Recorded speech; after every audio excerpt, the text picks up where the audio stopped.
चलिए बच्चों, अपनी कल की क्लास आगे बढ़ाते हैं। कल हम लोगों ने पढ़ा था कि इकोनॉमिक्स क्या होता है। आज की क्लास में बच्चों हम लोग पढ़ने जा रहे हैं कि इकोनॉमिक्स की ब्रांचेस क्या क्या होती हैं। तो इकोनॉमिक्स की दो ब्रांचेस होती हैं। एक होता है माइक्रो इकोनॉमिक्स और दूसरा होता है मैक्रो इकोनॉमिक्स। इकोनॉमिक्स की दो ब्रांचेस होती हैं बच्चों। एक होता है माइक्रो इकोनॉमिक्स और दूसरा होता है macro economics.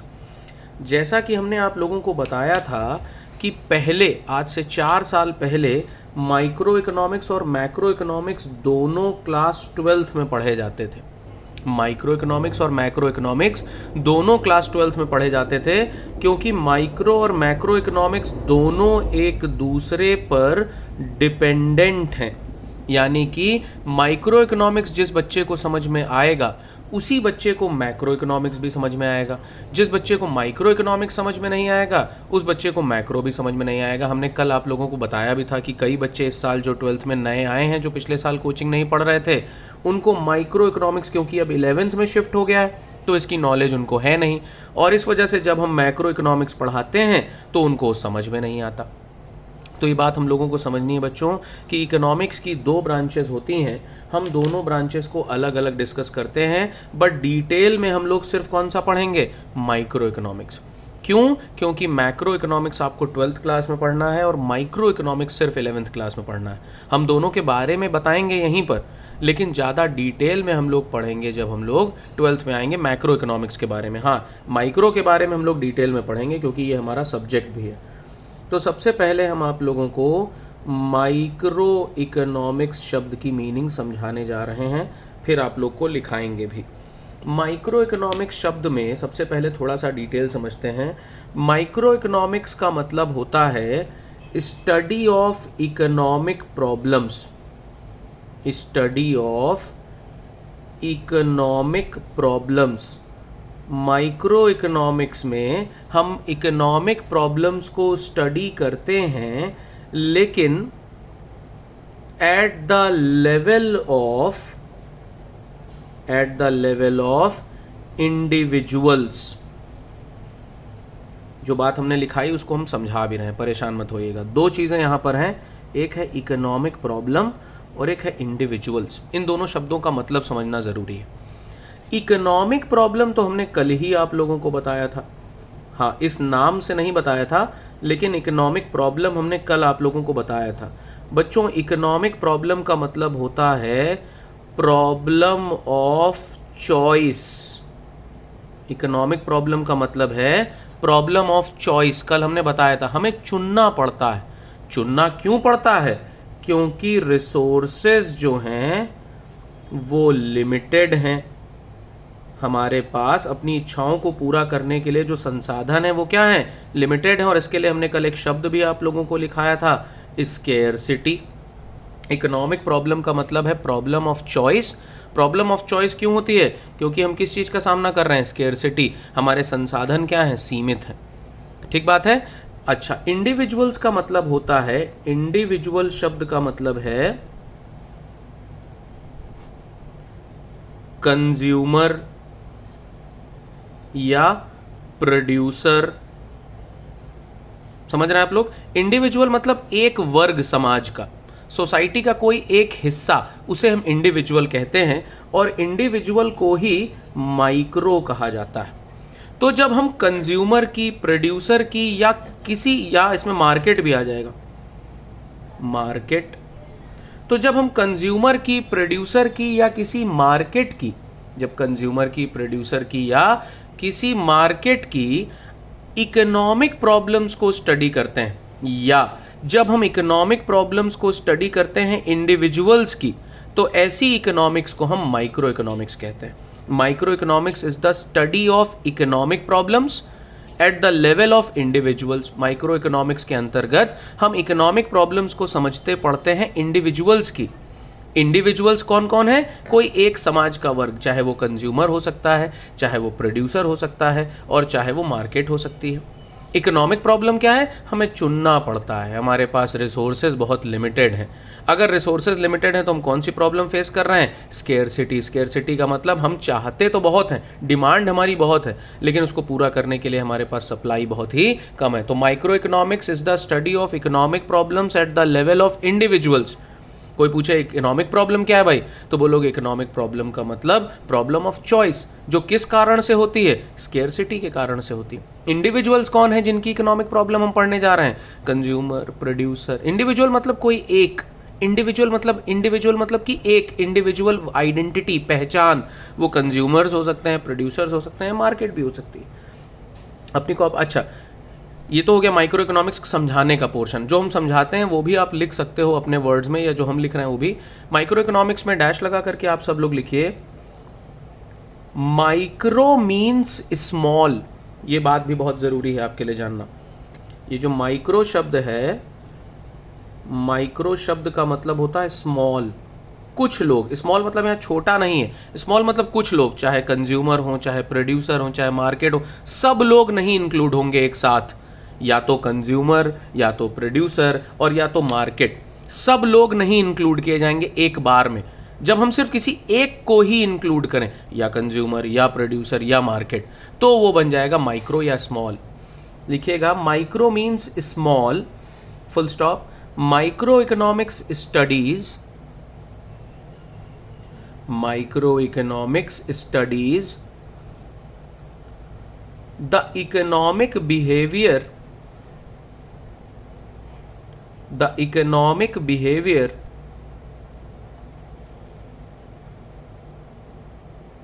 of an individual unit, the economic behavior of an individual unit,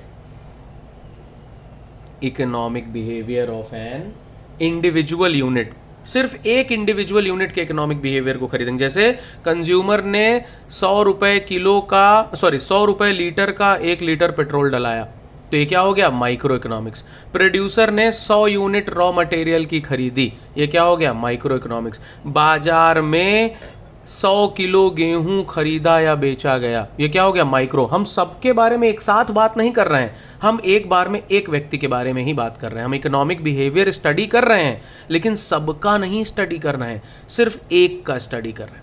जब हम किसी एक इंडिविजुअल का इकोनॉमिक बिहेवियर स्टडी करें तो उसको हम बोलते हैं माइक्रो इकोनॉमिक्स। लिख लो, for example demand for sugar, demand for sugar by households। For example, demand for sugar by households। Households मतलब कंज्यूमर, गृहस्थी में रहने वाले लोग। हाउसहोल्ड्स का मतलब है गृहस्थी, मतलब आम आदमी। तो अगर आम आदमी शक्कर खरीद रहा है या हाउसहोल्ड्स में रहने वाले लोग शक्कर खरीद रहे हैं, तो हम सिर्फ कंज्यूमर या कंज्यूमर्स की बात कर रहे हैं। ये क्या हो जाएगा, माइक्रो इकोनॉमिक्स। एक और एग्जांपल लिख लो, एक लाइन छोड़ के एक और एग्जांपल लिख लो, purchase of raw material by producers, purchase of raw material by producers etcetera. ये हो गया माइक्रो इकोनॉमिक्स की मीनिंग। अब अगर माइक्रो समझ में आ गई तो मैक्रो देखो, हम बार बार आप लोगों को बोल रहे हैं कि जिनको माइक्रो इकोनॉमिक्स समझ में आ गई उनके लिए मैक्रो इकोनॉमिक्स समझना बाएं हाथ का खेल है। और ये बात हम साबित कर देते हैं। अगर माइक्रो मतलब है स्मॉल, हमने अभी अभी ऊपर बताया, तो मैक्रो शब्द का मतलब क्या होगा, अगर माइक्रो मतलब स्मॉल तो मैक्रो मतलब होगा लार्ज। एकदम ऑपोजिट। एक चीज समझ में आ गई, दूसरी अपने आप आ जाएगी। अगर माइक्रो में हम इंडिविजुअल्स को इंक्लूड करते हैं, यानी हमने बार बार कहा सिर्फ कंज्यूमर या सिर्फ प्रोड्यूसर या सिर्फ मार्केट, तो मैक्रो में हम किसको इंक्लूड करेंगे, इन सबको एक साथ। यानी मैक्रो में इंडिविजुअल नहीं आएगा, मैक्रो में आएगा जितने भी इंडिविजुअल यूनिट्स हैं अलग अलग, उन सब को कंबाइन कर दो एक साथ, और उन सब का इकोनॉमिक प्रॉब्लम या इकोनॉमिक बिहेवियर अगर हम स्टडी करेंगे तो बन जाएगा मैक्रो इकोनॉमिक्स। सिर्फ मीनिंग में ही आपको समझ में आ गया कि माइक्रो जिन्होंने नहीं समझी उनको मैक्रो समझ में आ ही नहीं सकती। माइक्रो मतलब स्मॉल यूनिट्स की स्टडी करना, इंडिविजुअल यूनिट्स की स्टडी करना। मैक्रो मतलब लार्ज यूनिट्स की स्टडी करना, जितने भी इंडिविजुअल हैं उन सबको कंबाइन करके उनकी इकोनॉमिक प्रॉब्लम को स्टडी करना। सरल बात है, लिखिए अपनी कॉपी में। मैक्रो इकोनॉमिक्स में सब लोग लिखें, macro means large. Macro means large, full stop लगा करके लिखो। It studies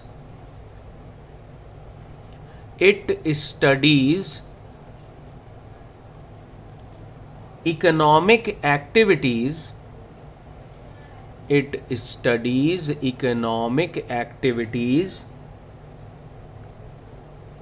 related to economy as a whole, related to economy as a whole। बहुत इंपॉर्टेंट शब्द है ये। Related to economy as a whole का मतलब इसी में कंज्यूमर भी आएगा, इसी में प्रोड्यूसर भी आएगा और इसी में आपका मार्केट भी आएगा। जिन लोगों को माइक्रो इकोनॉमिक्स में हम अलग अलग पढ़ रहे थे, इंडिविजुअली पढ़ रहे थे, उन लोगों को हम पढ़ेंगे अब as a whole. As a whole का मतलब कंबाइंड रूप से। जब हम मैक्रो इकोनॉमिक्स पढ़ते हैं तो उसमें हम एक साथ कंज्यूमर, प्रोड्यूसर और मार्केट को कंबाइन करके पढ़ते हैं। ये एक एग्जांपल है, इसमें और भी लोग आ सकते हैं, हम एक एग्जांपल सिर्फ दे रहे हैं। फुल स्टॉप लगा करके लिखो, it studies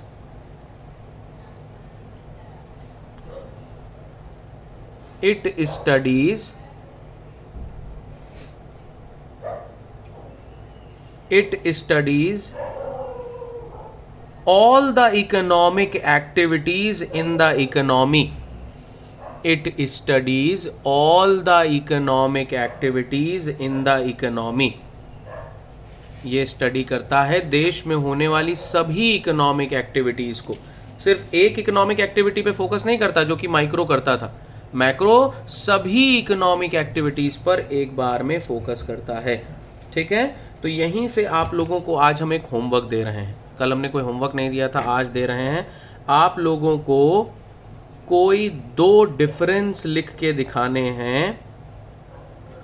2 difference between micro economics and macro economics. आप लोगों को कोई 2 डिफरेंस लिख के दिखाने हैं। ये आप लोगों का आज का होमवर्क है बच्चों। आप लोगों को कोई 2 डिफरेंस लिख के दिखाना है माइक्रो इकोनॉमिक्स में और मैक्रो इकोनॉमिक्स में। कोई से भी 2 डिफरेंस। अगर आपके पास बुक नहीं भी है तो आप इंटरनेट की मदद से ये काम कर सकते हैं। ये आप लोगों का होमवर्क है, आपको इंटरनेट पर भी आसानी से मिल जाएगा। ये आप लोगों का होमवर्क है, ये आप लोगों को करके दिखाना है। ठीक है, ये आप लोगों का होमवर्क है आज का। हमने कल कोई होमवर्क नहीं दिया था, आज से होमवर्क देना हम शुरू कर रहे हैं। बच्चों अब हम आगे पढ़ना शुरू करते हैं। यहाँ तक हो गया ब्रांच ऑफ इकोनॉमिक्स, जिसमें हम लोग माइक्रो और मैक्रो के बारे में पढ़ रहे थे। होमवर्क भी हमने दे दिया उससे रिलेटेड। अगले टॉपिक की तरफ बढ़ते हैं बच्चों। हम लोग अपनी कॉपी में नेक्स्ट हेडिंग सब लोग लिख लीजिए। और ये जो टॉपिक हम पढ़ाने जा रहे हैं ये आपके एग्ज़ाम के लिए बहुत ही ज़्यादा इम्पॉर्टेंट टॉपिक है। आपके लिए बहुत ज़्यादा इम्पॉर्टेंट टॉपिक है। हेडिंग लिख लीजिए, पॉजिटिव एंड नॉर्मेटिव इकोनॉमिक्स। ये बच्चों आपके पेपर के लिए एक बहुत ही ज़्यादा इम्पॉर्टेंट टॉपिक है। Positive and normative economics. Economics क्या होता है वो तो हमने बता दिया। इकोनॉमिक्स का मतलब होता है कि आप इंडिविजुअल्स की इकोनॉमिक बिहेवियर को स्टडी करते हो कि कैसे वो लोग अपने लिमिटेड रिसोर्सेज को यूटिलाइज करते हैं, और लिमिटेड रिसोर्सेज को यूटिलाइज इस प्रकार करते हैं कि वो लोग मैक्सिमम सेटिस्फैक्शन अचीव कर सकें। लिमिटेड रिसोर्सेज को इकोनॉमिक बिहेवियर के अंतर्गत हम कुछ इस प्रकार स्टडी करते हैं कि कैसे लोग अपने सीमित संसाधनों का, लिमिटेड रिसोर्सेज का इस्तेमाल करते हैं ताकि वो as a consumer maximum satisfaction achieve कर सकें, as a producer maximum profit earn कर सकें, as a society maximum welfare पा सकें। बट इकोनॉमिक्स के दो रूप होते हैं। टाइप्स तो हम लोग पढ़, ये ब्रांचेस तो हम लोग पढ़ चुके, अभी अभी हम लोगों ने टाइप्स नहीं पढ़ा, ध्यान रखिएगा। पेपर में क्वेश्चन में शब्द की गलती मत कर दीजिएगा। हम लोगों ने अभी टाइप ऑफ इकोनॉमिक्स नहीं पढ़ा, हम लोगों ने क्या पढ़ा, हम लोगों ने पढ़ा है ब्रांच ऑफ इकोनॉमिक्स। बात समझ रहे हैं आप लोग? हम लोगों ने ब्रांच ऑफ इकोनॉमिक्स पढ़ा है, हम लोगों ने टाइप ऑफ इकोनॉमिक्स नहीं पढ़ा है, तो ये गलती मत कर दीजिएगा अपने एग्जाम के दौरान। अब हम लोग पढ़ने जा रहे हैं कि इकोनॉमिक्स कितने प्रकार का हो सकता है। तो इकोनॉमिक्स दो प्रकार का हो सकता है, पॉजिटिव और नॉर्मेटिव। दोनों को डिस्कस करते हैं। दोनों को डिस्कस करें उससे पहले हम आपको एक चीज़ समझाना चाहते हैं। कोई भी चीज़ प्रेजेंट करने के दो तरीके होते हैं। कोई भी चीज़ प्रेजेंट करने के दो तरीके होते हैं। एक है क्या है, क्या है का मतलब व्हाट इज। क्या है या व्हाट इज का मतलब है जो जैसा है हम उसको वैसा ही प्रस्तुत कर रहे हैं, वैसा ही प्रेजेंट कर रहे हैं। और दूसरा है कि क्या होना चाहिए, क्या होना चाहिए, व्हाट ऑट टू बी। किसी भी देश में हो रही स्थिति को, आसपास हो रही स्थिति को प्रस्तुत करने के दो तरीके होते हैं बच्चों। एक होता है कि जो जैसा हो रहा है उसको वैसा ही बताया जाए, और एक जो जैसा हो रहा है उसमें कमियां बताएं और उसकी जगह क्या होना चाहिए ये बताएं। फॉर एग्जाम्पल, जैसे हमने कहा कि देश में कोविड-19 से लोगों की मौत हो रही है, ये हमने एक एग्जाम्पल दिया। देश में कोविड से लोगों की मौत हो रही है। हमने क्या, ऊपर आपको मैच करना है, क्या है या क्या होना चाहिए। ये जो स्टेटमेंट है वो किस कैटेगरी में आ रहा है? क्या हमने यहां पर ये बताया कि क्या होना चाहिए? नहीं, हमने बस बताया क्या हो रहा है। एक और सेंटेंस लिख रहे हैं, लोगों को कोविड की वैक्सीन, लोगों को कोविड की वैक्सीन लगवानी चाहिए, जिससे कोविड केसेस खत्म किए जा सकें,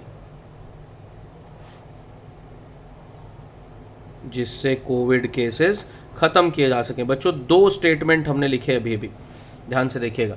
दो स्टेटमेंट हमने लिखे। एक स्टेटमेंट है कि देश में कोविड-19 से लोगों की मौतें हो रही हैं, और बच्चों दूसरा स्टेटमेंट हमने लिखा कि देश में लोगों को कोविड की वैक्सीन लगवानी चाहिए, जिससे कोविड केसेस खत्म किए जा सकें। अब आपको क्राइटेरिया तय करना है। एक है क्या है यानी व्हाट इज, और दूसरा क्या होना चाहिए। इन दोनों स्टेटमेंट को अगर आप ध्यान से देखें तो स्टेटमेंट नंबर 1 जो है वो बस बता रहा है कि क्या हो रहा है, देश में कोविड-19 से लोगों की मौतें हो रही हैं, यानी वो इस कैटेगरी में फिट बैठ रहा है। जबकि जो स्टेटमेंट नंबर 2 है वो बता रहा है कि क्या होना चाहिए, ये देखो, लगवानी चाहिए, ताकि कोविड केसेस क्या किए जा सके, खत्म किए जा सके। यानी ये क्या बता रहा है, व्हाट ऑट टू बी। यहीं से आपको समझना है इकोनॉमिक्स का एक ऐसा हिस्सा जो ये बताए कि क्या हो रहा है, उसे हम कहते हैं पॉजिटिव इकोनॉमिक्स। जैसा हो रहा है वैसा ही बताए, उसको जज ना करे कि सही है गलत है, उसको कमियां ना बताए।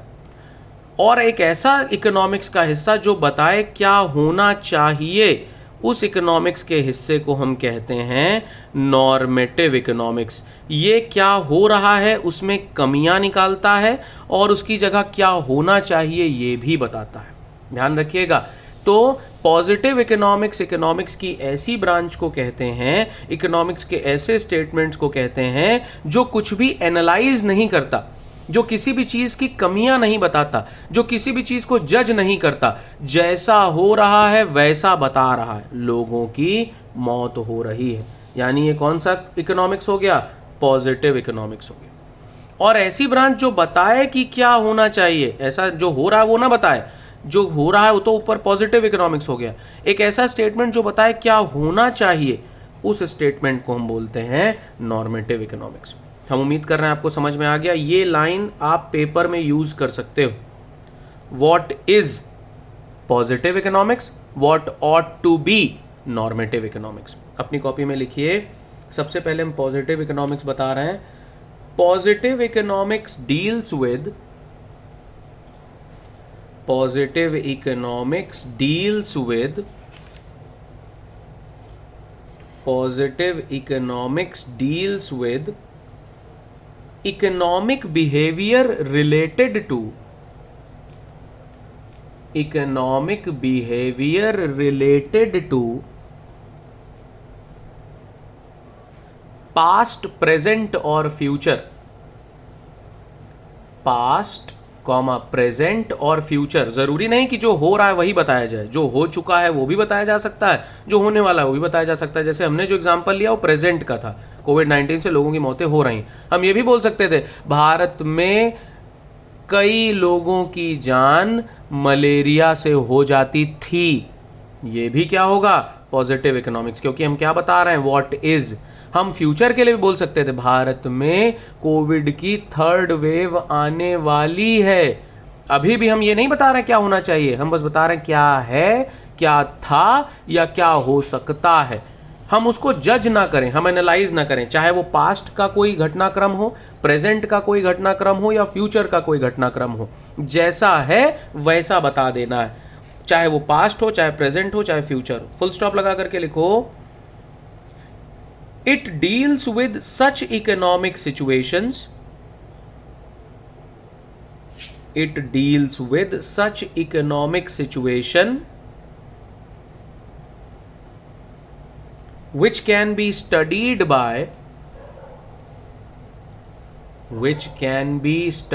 by using facts and figures. Using facts, जैसे हमने फैक्ट रखा कोविड-19 से मौतें हो रही, ये हो गया फैक्ट। हम लिख देते कोविड से रोज लाखों मौतें हो रही, ये हो जाता फिगर्स। फैक्ट का मतलब तथ्य, कोविड से लोगों की मौत हो रही है, एक तथ्य है, फैक्ट है। हम इसके साथ एक फिगर भी डाल देते कि रोज लाखों लोगों की मौतें कोविड से हो रही, तो फैक्ट्स एंड फिगर्स दोनों भी हो सकते हैं, दोनों में से कोई एक भी हो सकता है। By using facts and figures, full stop. ध्यान रखिएगा पॉजिटिव इकोनॉमिक्स में इस बात को लेकर कंफ्यूज ना होइएगा कि सर ने तो व्हाट इज लिखाया है। पॉजिटिव इकोनॉमिक्स में फैक्ट्स एंड फिगर्स का सहारा लेके आप बता सकते हो व्हाट इज या व्हाट वॉज या व्हाट विल बी। क्या है, क्या था और क्या होगा, ये चीजें यदि आप बता रहे हो यूजिंग